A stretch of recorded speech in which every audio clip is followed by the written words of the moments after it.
నమస్తే, నేను Prem. Welcome to Khyati connects. కొత్తూరులో పొలిటికల్ హైడ్రామా. పోలీస్ స్టేషన్ వద్ద 4 గంటలుగా విచారణ, బయట ఉత్కంఠ. దువ్వాడ శ్రీనివాస్ కు ఏమైంది? అరెస్టు చేశారా?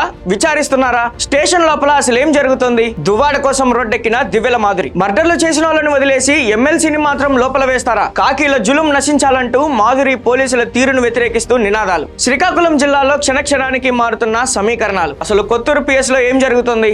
వైసీపీ ఎమ్మెల్సీ వివాదాలకు కేర్ ఆఫ్ అడ్రస్ అయిన దువ్వాడ శ్రీనివాస్ చుట్టూ ఇప్పుడు ఉత్కంఠ నెలకొంది. AP deputy CM Pawan Kalyan పై అనుచిత వ్యాఖ్యలు చేసిన కేసులో విచారణకు హాజరైన దువ్వాడ శ్రీనివాస్ గత 4 గంటలకు పైగా పోలీస్ స్టేషన్ లోనే ఉన్నారు. దీంతో ఆయన్ను పోలీసులు అరెస్టు చేశారన్న ఊహాగానాలు ఒక్కసారిగా బగ్గుమన్నాయి. ఈ వార్త దావానలంలా వ్యాపించడంతో దువ్వాడ అనుచరులు దివ్యల మాధురి హుటాహుటిన పోలీస్ స్టేషన్ కు చేరుకున్నారు. స్టేషన్ ఎదుట బైఠాయించి పోలీసుల తీరుపై తీవ్ర స్థాయిలో విరుచుకుపడ్డారు. మర్డర్లు, రేపులు చేసిన వాళ్ళను వదిలేసి ఒక ఎమ్మెల్సీని విచారణ పేరుతో గంటల తరబడి లోపల ఉంచుతారా అంటూ ఆమె ఆగ్రహం వ్యక్తం చేశారు. అసలు కొత్తూరు పిఎస్ వద్ద ఏం జరుగుతుంది అనేది ఇవాల్టి పాయింట్ ఆఫ్ వ్యూలో చూద్దాం.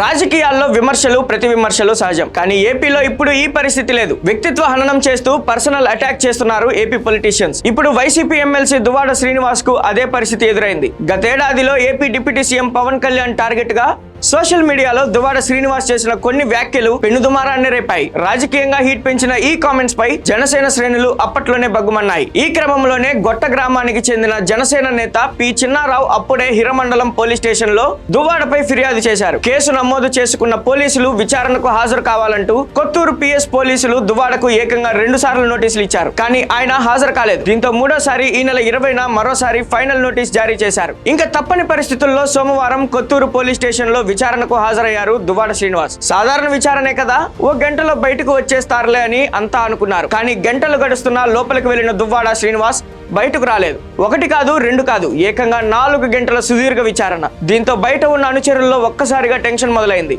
అసలు లోపల ఏం జరుగుతోంది? దువ్వాడను పోలీసులు ఏ ప్రశ్నలు అడుగుతున్నారు? ఏ క్షణమైనా అరెస్టు తప్పదా అన్న టెన్షన్ దువ్వాడ అనుచరుల్లో మొదలైంది. పోలీస్ స్టేషన్ లోపల విచారణ ఓవైపు సాగుతుండగానే దువ్వాడను అరెస్టు చేయబోతున్నారన్న వార్తలు గుప్పమన్నాయి. సరిగ్గా అదే సమయంలో దువ్వాడ శ్రీనివాస్ సోదరుడు శ్రీధర్ సోషల్ మీడియాలో పెట్టిన ఓ పోస్ట్ అగ్గికి వాయువు తోడైనట్లు పరిస్థితిని మార్చేసింది. మా అన్నను అరెస్టు చేశారంటూ ఆయన పెట్టిన పోస్టుతో ఒక్కసారిగా దుమారం రేగింది. వైసీపీ శ్రేణుల్లో అలజడి మొదలైంది. విచారణ పేరుతో పిలిచి అరెస్టు చేస్తారా అంటూ పోలీస్ స్టేషన్ వద్ద పడిగాపులు కాస్తున్న అభిమానుల్లో ఆందోళన మొదలైంది. దువ్వాడ అరెస్టు వార్తలతో కొత్తూరు పోలీస్ స్టేషన్ కు క్షణక్షణానికి జనం పోటెత్తారు. పరిస్థితి చెయ్యి దాటిపోకుండా పోలీసులు కూడా భారీగా మోహరించారు. స్టేషన్ గేట్లు మూసేశారు. లోపల విచారణ అధికారుల ప్రశ్నల వర్షం, బయట అనుచరుల ఆందోళన. అప్పటికే అక్కడ దువ్వాడ రాక కోసం ఎదురు చూస్తున్న దివ్యల మాధురి పోలీసులపై ఫైర్ అయ్యారు. కొత్తూరు పోలీస్ స్టేషన్ వద్ద మాధురి రోడ్డుపై బైఠాయించి ఆందోళన చేశారు. దువ్వాడ శ్రీనివాస్ ను గంటల తరబడి స్టేషన్ లో ఉంచడాన్ని తట్టుకోలేకపోయిన దివ్యల మాధురి కన్నెర్ర చేశారు. హుటాహుటిన తన అనుచరులతో కలిసి స్టేషన్ కి చేరుకున్నారు. లోపలికి వెళ్లేందుకు ప్రయత్నించగా పోలీసులు అడ్డుకున్నారు. దీంతో ఆమె ఆగ్రహం కట్టలు తెంచుకుంది. పోలీసులు తీరుపై విరుచుకుపడ్డారు. నేరుగా స్టేషన్ ఎదుటే రోడ్డుపై బైఠాయించారు మాధురి. ఒక ఎమ్మెల్సీని విచారణ పేరుతో ఇంతసేపు స్టేషన్ లో ఉంచుతారా? విచారణకు పిలిచి 4 గంటలవుతుంది. అసలు లోపల ఏం చేస్తున్నారు? ఆయనకేమైనా అయితే ఎవరు బాధ్యత వహిస్తారు అంటూ పోలీసులను నిలదీశారు మాధురి. మర్డర్ చేసిన వాళ్ళని వదిలేస్తారు, డ్రగ్స్ తీసుకున్న వాళ్ళని పట్టించుకోరు, రేప్ చేసిన వాళ్లకు రాజభోగాలు. కానీ ప్రజా ప్రతినిధి అయిన ఒక ఎమ్మెల్సీని మాత్రం ఇంతసేపు స్టేషన్ లో ఉంచుతారా అంటూ మాధురి చేసిన వ్యాఖ్యలు ఇప్పుడు హాట్ టాపిక్ గా మారాయి.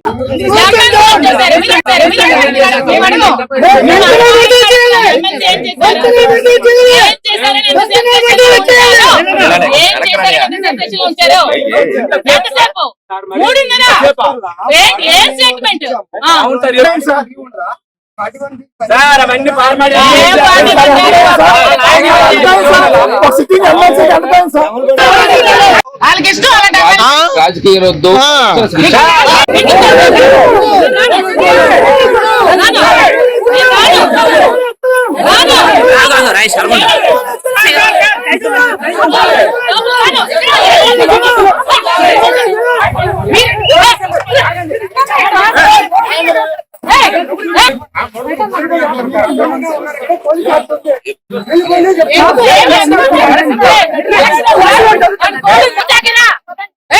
రోడ్డు మీద రోడ్డు మీద రోడ్డు మీద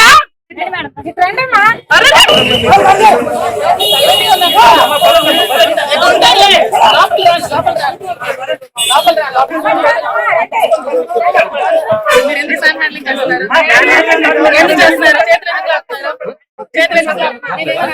సైలెంట్ గా మాధురి ఆందోళనతో అక్కడ పరిస్థితి ఉద్రిక్తంగా మారింది. దువ్వాడ అనుచరులతో కలిసి పోలీసుల జులుం నశించాలని నినాదాలు చేశారు. ప్రభుత్వానికి వ్యతిరేకంగా నినాదాలతో కొత్తూరు దద్దరిల్లింది. దువ్వాడను వెంటనే బయటకు పంపాలంటూ మాధురి పట్టుబట్టారు. ఆమెను అక్కడి నుంచి పంపించేందుకు పోలీసులు చేసిన ప్రయత్నాలు ఫలించలేదు. దువ్వాడ క్షేమంగా బయటకు వచ్చే వరకు తాను ఇక్కడి నుంచి కదిలేది లేదని, అవసరమైతే జైలుకు వెళ్లడానికైనా సిద్ధమేనని మాధురి తెగేసి చెప్పారు. ఒకవైపు సోషల్ మీడియాలో పోస్టులు, మరోవైపు PS లో విచారణ, ఇంకోవైపు మాధురి హై వోల్టేజ్ డ్రామా. మొత్తానికి Kothuru police station episode AP రాజకీయాల్లో కొత్త సెగలు రేపుతుంది. గతంలో పవన్ కళ్యాణ్ పై చేసిన వ్యాఖ్యలు ఇప్పుడు దువ్వాడ మెడకు ఉచ్చులా బిగుసుకుంటున్నాయా? విచారణ పేరుతో పోలీసులు దువ్వాడ నుంచి రాబడుతున్న సమాచారం ఏంటి? కేవలం విచారించి వదిలేస్తారా, లేక తమ్ముడు శ్రీధర్ చెప్పినట్లు నిజంగానే అరెస్ట్ చూపిస్తారా? మాధురి పోరాటం ఫలించి దువ్వాడ బయటకు వస్తారా, లేక పోలీస్ స్టేషన్ నుంచి నేరుగా రిమాండ్ కు తరలిస్తారా? క్షణక్షణానికి పెరుగుతున్న టెన్షన్. కొత్తూరులో ఎప్పుడు ఏం జరుగుతుందో తెలియని ఉత్కంఠ. చట్టం తన పని తాను చేసుకుపోతుందా? రాజకీయ ఒత్తుళ్లు ఏమైనా పని చేస్తాయా? వేచి చూడాలి. ఈ హైడ్రామాకు ఎప్పుడు ఎండికట్టు పడుతుందని ఆసక్తిగా చూస్తున్నారు ఏపీ ప్రజలు. ఇప్పుడు దువ్వాడ శ్రీనివాస్ చుట్టూ ఉచ్చు బిగిస్తుంది. 4 గంటల విచారణ ఎటు దారి తీస్తుందన్న టెన్షన్ వైసీపీ శ్రేణుల్లో స్పష్టంగా కనిపిస్తుంది. మరోవైపు దివ్యల మాధురి ఆందోళనతో పరిస్థితి మరింత హీటెక్కింది. ఏ క్షణమైనా అరెస్టు ఉండొచ్చన్న ఊహాగానాల నడుమ కొత్తూరు PS వద్ద భారీ బందోబస్తు ఏర్పాటు చేశారు. ఈ ఎపిసోడ్ లో తదుపరి పరిణామాలు ఎలా ఉండబోతున్నాయనేది ఇప్పుడు రాష్ట్ర వ్యాప్తంగా ఆసక్తి రేపుతుంది. Thank you for watching Khyati connects.